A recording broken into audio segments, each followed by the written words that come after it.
In this video, we are going to talk about apertures. If you're even remotely into photography, aperture is a word you've already heard. And if you have a camera, you probably go around changing your apertures and trying different things. But what actually happens when you click a picture? How does that aperture open and close? That's something we can see on an analog camera. So this is an SLR camera. The only difference between this camera and a DSLR is that a DSLR has a digital sensor and a humongous amount of electronics in it, whereas this is an analog camera, but the mechanics of the shutter and aperture stay the same.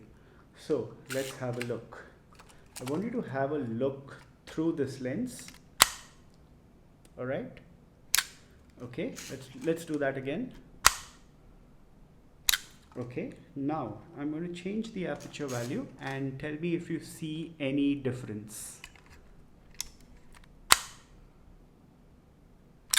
Any change from before? I'll do that again. Any change from before? What about now? So I just showed you 3 different aperture values: wide open, narrowest, and somewhere in between. That's how the aperture opens and closes every time you click the shutter release button. I hope you learned something new today. I'm Girish Menon and I teach photography workshops online via live video calls. These are not pre-recorded videos that you sit and watch by yourself. I'll actually be present with you on a live call. No matter which camera you have, no matter where in the world you're based, you can still learn photography from me. How cool is that?